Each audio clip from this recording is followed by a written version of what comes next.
Al-Fatihah ila hadratin Nabi Mustafa Muhammad sallallahu alaihi wasallam ila hadratul Syekh Qadir Al-Jailani radhiyallahu anhu wa ila ruhi wa jasadi wa qalbi binati doa. Semoga Allah memberi ilmu yang bermanfaat, dijadikan anak yang soleh solehah. Al-Fatihah. A'udzubillahi minasyaitonir rajim.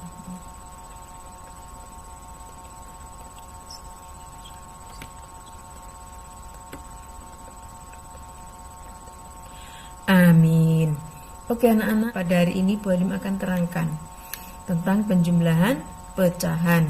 Nah, bagaimana itu? Perhatikan. Penjumlahan bilangan pecahan. Nah, di sini ada gambar sebuah roti. Nah, diumpamakan sebuah bilangan yang dipotong-potong akan menjadi pecahan. Nah, ini digambarkan seperti ini, ya. Untuk penjumlahan bilangan pecahan, nanti ada penjumlahan bilangan pecahan biasa yang dibahas sama Bu Halim sama bilangan pecahan campuran, ya. Yang pertama adalah bilangan pecahan biasa. Bagaimana menjumlahkan bilangan pecahan biasa? Perhatikan. Untuk penjumlahan bilangan pecahan biasa dengan penyebut yang sama. Lah ini enak kalau penyebutnya sama. Tinggal dijumlahkan pembilangnya. Nah, ya, sedangkan penyebutnya tetap. Kenapa? Dalam penjumlahan bilangan pecahan yang dijalankan adalah pembilang, penyebutnya tetap. Ini untuk penyebut sama. Bagaimana kalau penyebutnya beda? Nah, pecahan dengan penyebut berbeda, maka harus dilakukan dulu langkahnya, yaitu menyamakan penyebutnya. Penyebutnya diubah dulu, disamakan dulu dengan menggunakan KPK. Apa itu KPK? Masih ingat? Iya, kelipatan persekutuan terkecil. Setelah ketemu KPK-nya, maka penyebutnya bisa ditulis. Ya, sama kan KPK-nya. Nah, ditulis. Setelah itu pembilangnya harus disesuaikan. Ya, karena KPK penyebutnya sudah ketemu, pembilangnya disesuaikan. Setelah disesuaikan baru dijumlahkan. Ya, dijumlah dengan penyebut tetap. Oke, perhatikan contoh berikut ini. Bu Halim punya contoh untuk penjumlahan. Di sini yang saya bahas adalah penyebutnya sama seperti tadi, ya. 2/7 ditambah 4/7. Penyelesaiannya adalah, nah tadi pembilangnya di jumlah, penyebutnya tetap. 2/7 ditambah 4/7 sama dengan, karena penyebutnya sudah sama maka enak. 2/7 ditambah 4/7, pembilangnya yang dijumlahkan 2 ditambah 4, penyebutnya tetap 7, sehingga sama dengan 2 ditambah 4/7 adalah 2 ditambah 4, 6/7. Ya, 2/7 ditambah 4/7 sama dengan 6/7. Kalau digambarkan seperti ini, 2/7, ambil ini ada persegi panjang yang dipotong menjadi 7 bagian karena dibagi 7, ya. Diambil 2 bagian, nah ini namanya 2/7. Bagaimana yang 4/7? Nih ditambah. Nah, seperti ini bentuknya. Diambil 4 bagian dari 7 bagian. Nah, ini adalah 4/7. Kalau digabungkan seperti ini, karena sudah sama penyebutnya. 2/7 ditambah 4/7 sama dengan 6/7. Oke, bisa ya? Penyebutnya sama, jadi mudah. Sekarang bagaimana kalau penyebutnya beda? Perhatikan contohnya, saya punya contoh. Penyebutnya beda. 3/4 ditambah, saya contohkan 1/2 sama dengan berapa? Nah, penyebutnya tidak sama, maka harus disamakan dengan menggunakan KPK. Nah, apa yang di KPK? Yaitu penyebut 4 dan 2. Berapa KPK-nya? Nah, kita cari KPK-nya dengan cara yang mudah, cara yang paling gampang, cara dasar. Yaitu KPK, kelipatan persekutuan terkecil. Ya kan? Masih ingat ya kelas 4? Nanti KPK dari 4. Berapa? Dimulai dari 4 dulu ya. Setelah 4 berapa? 8. Setelah 8 lanjutkannya nanti di sini boleh beri seterusnya. Sekarang kelipatannya 2. Kelipatannya 2 dimulai dari 2. Setelah 2 berapa? 2 tambah 2 4. Setelah 4 berapa? 6 dan seterusnya. Loh kok berhenti, Bu? Iya. Karena di sini ada yang sama. KPK tadi kan kelipatan persekutuan terkecil, dicari yang sama yang paling kecil. Yang sama berapa di sini? 4. Ini juga 4. Nah, sehingga bisa dikatakan kelipatan 4 dan 2 adalah 4. Setelah itu dipasang, ditulis seret ditambah seret. Nah, penyebutnya dipasang 4. Setelah itu sudah sama, ini dilakukan begini. 4 dibagi 4.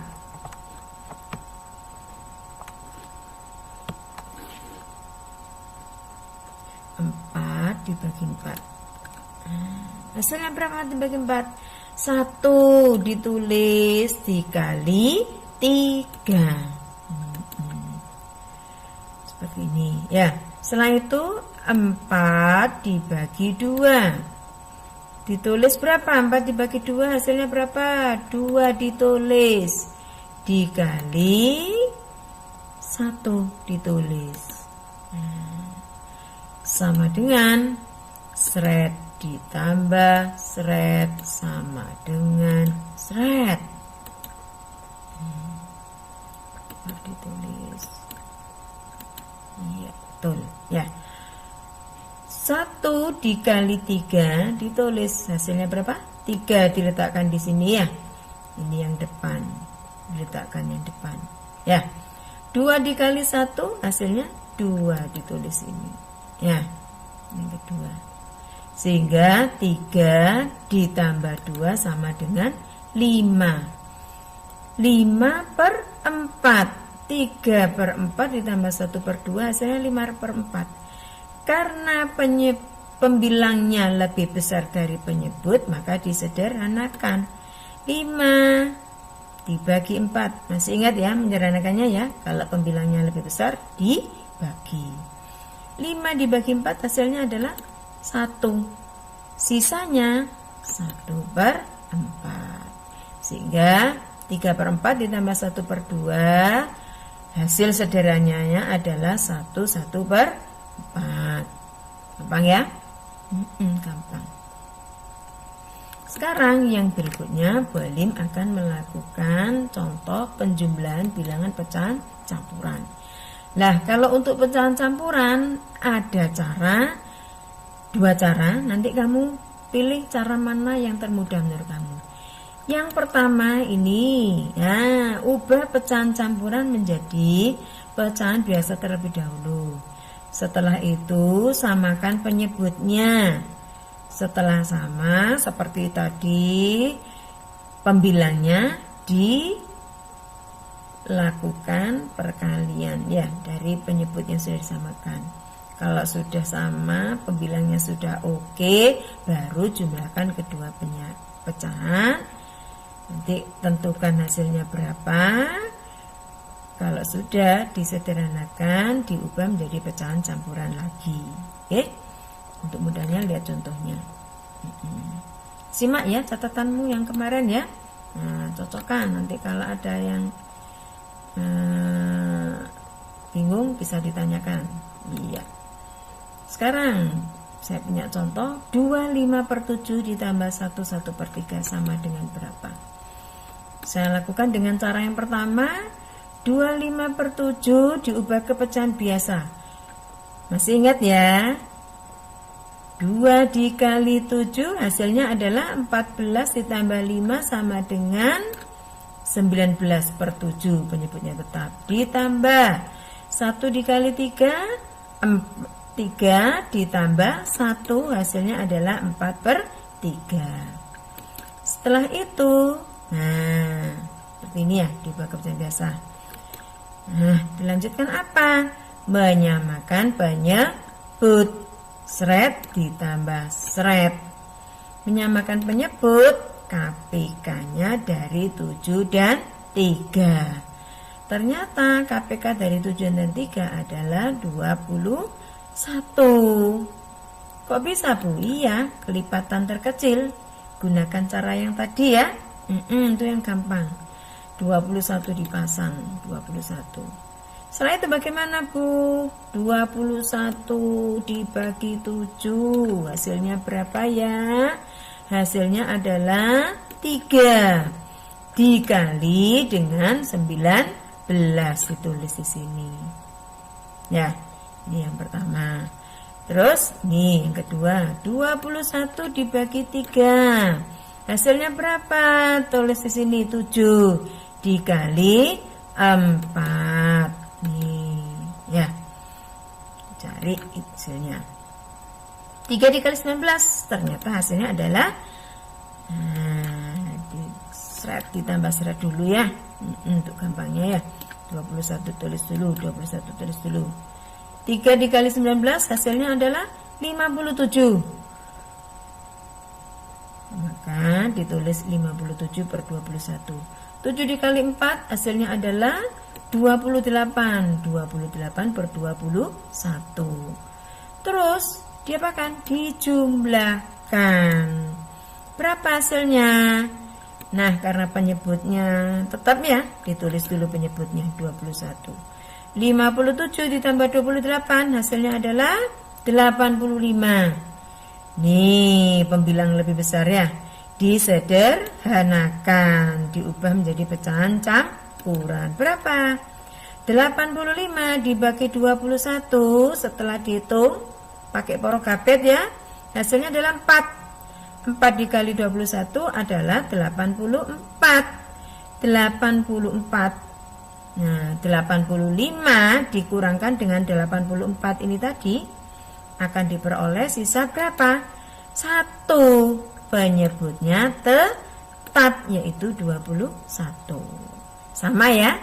Cara pertama tadi diubah ke pecahan biasa, hasilnya juga 4, 1/21. Oke, cara pertama ini diubah ke pecahan biasa. 2, 5/7 ditambah 1, 1/3 hasilnya adalah 4, 1/21. Cara yang kedua, cara lain. Nah, ini diperhatikan. 2, 5/7 ditambah 1, 1/3. Pecahan campuran ini anak-anak bisa dipisah. Duh ya tah? Iya, perhatikan. Nih, 2, 5/7 dipisah menjadi 2 ditambah 5/7. Ditambah, nah karena ditambah ya, 1, 1/3 dipisah menjadi 1 ditambah 1/3. Terus bagaimana? Bilangannya ini bulat asli 2 dan 1 dikelompokkan 2 ditambah 1, karena ini ditambah ya, sehingga seperti ini. Nah 2, nah ditambah, nah ditambah ya, tambah 5/7 dikelompokkan dengan yang pecahannya 1/3. Lah, 5/7 pecahannya dengan 1/3 dikelompokkan. Lalu dihitung KPK-nya 7 dan 3. 21 nanti dipasang ya. Dihitung dulu, 2 ditambah 1 sama dengan berapa? 3 ditambah seret ditambah seret. Penyebutnya 21, tulis 21. Setelah itu seperti tadi dibagi 21 dibagi 7. Hasilnya berapa? 3 dikali 5. Hasilnya 15. Ya, 21 dibagi 7 hasilnya 3 dikali 5. Hasilnya adalah 15. tulis. 21 dibagi 3 seperti tadi. Hasilnya berapa? 7 dikali 1, tulis 7. Bisa ya? Seperti tadi ya. Nah, seperti salah satu tadi mengalikannya. Setelah itu dihitung. 3 tetap ditulis, ditambah. Nah, 15 tambah 7 berapa? 22 per 21. Ternyata ini pembilangnya juga masih lebih besar dari 21. Diapakan? Poro gapet, betul. Dibagi anak ya. Nah, sama dengan 3-nya tetap ditulis, ditambah 22 dibagi 21, hasilnya berapa? 1. Punya sisa berapa? 22. Punya sisa berapa? Karena 1 dikali 21 hasil 21 dikurangkan dengan 22 punya sisa 1. 1 per 21. Maka sama dengan 3 ditambah 1 berapa? 4. Sisanya 1 per 21 ditulis. Sama enggak dengan cara yang pertama tadi? Sama ya. Nah, nanti kalian pilih mana yang lebih mudah. Cara pertama apa cara kedua? Monggo. Bu, saya cara pertama, Bu, saya cara kedua. Silakan, bebas. Nah, ini ya anak-anak. Cara pertama sudah diberikan Bu Halim, cara kedua juga sudah. Nanti ada latihan dari Google Form. Nah, kalian bebas pakai cara yang mana. Kalian kerjakan, nanti hasilnya kalau sudah disetorkan ke Bu Halim seperti yang kemarin-kemarin ya. Sampai di sini anak-anak. Mudah-mudahan bisa diterima. Semoga hari ini dapat ilmu yang bermanfaat. Wassalamualaikum warahmatullahi wabarakatuh.